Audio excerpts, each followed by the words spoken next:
much is this? This is right there. Psalm 37, 1 through 6. All right. Preach. Can we read that? Amen. Come on, let's read that together.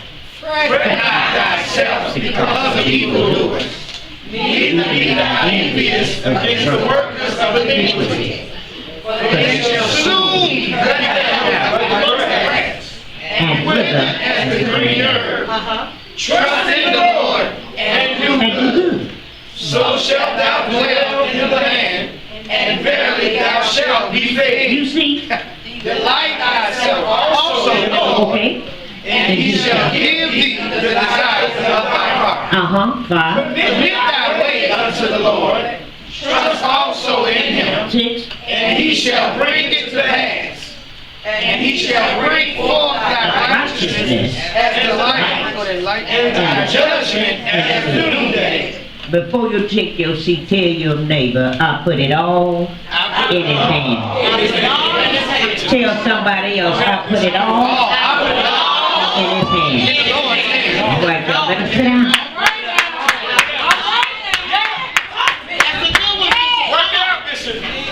I put it all. All is the operative word. Because sometimes we give God a few things, but no, we want to hold on a few more because we've carried them so long. We feel like I can do better about it if I just hold on to a few of these things. But the Lord says, I put it all in his hand. And I don't type as fast as some, so I got some word on the iPad and some in the book. Give us both of them. I couldn't catch Dr. Moore enough to type this scribble up for me. So David says, in the first part of this, it said, fret not thyself because of evil doers. So he says, fretting is a combination of anger and worry, which are two very destructive emotions. Now, how can a child of God be fretting and understanding that we've got these two emotions evolving on the inside? Manifesting on the outside. They reveal a lack of faith, a lack of God's love and control for our lives when we begin to fret. For when you dwell on your problems, now hear me good, you will become anxious and angry because you can't see your way out. There's a few of them got up and testified. I said, look at that. I told prophetess, I said, they in my word. When we let emotions disturb us, we can hardly see our way clear. That's the truth. In other words, God's people should concentrate and focus on God and his goodness. And you will find peace if you pause and think, where do I focus my attention?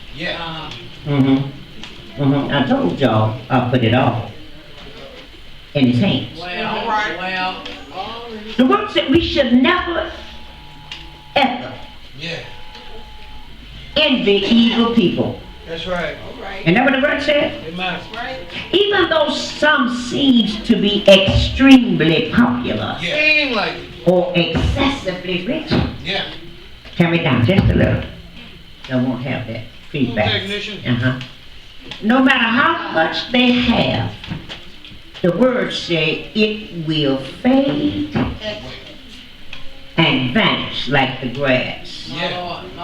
It shall wither and dry up. So why are we worried on somebody that's got a temporary push? That's right. Because see, we live in steady and steadfast for the Lord. I don't care how pretty your grass and lawn look, Deacon Hill.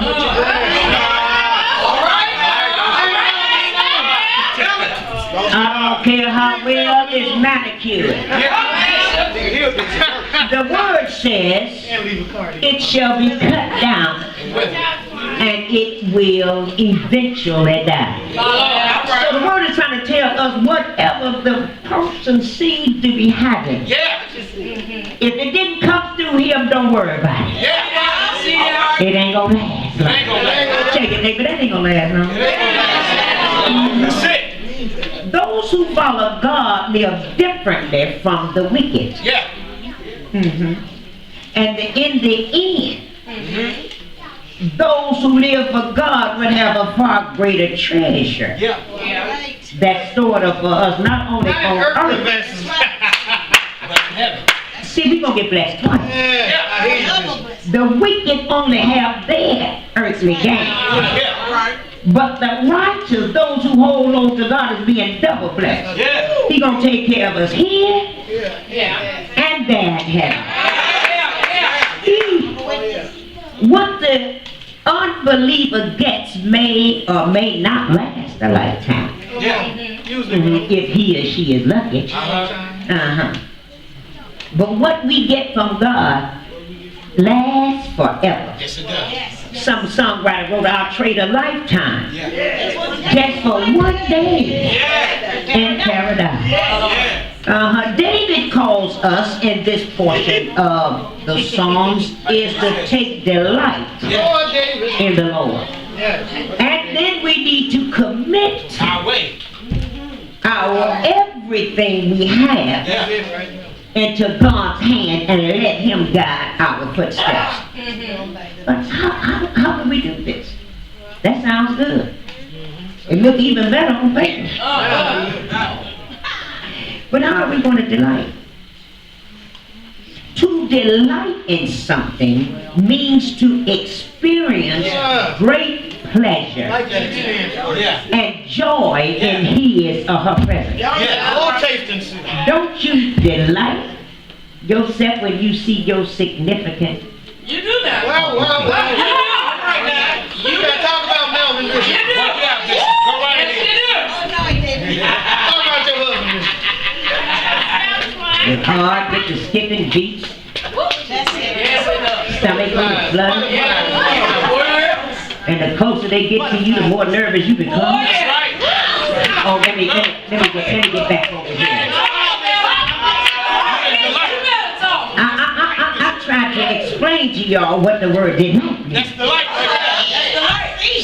So you see, when we come into God's house, we delight in his presence. That's why we go to jumping and shouting and praising God and can't keep our cool. Because our love is in our presence. Somebody needs to say hello.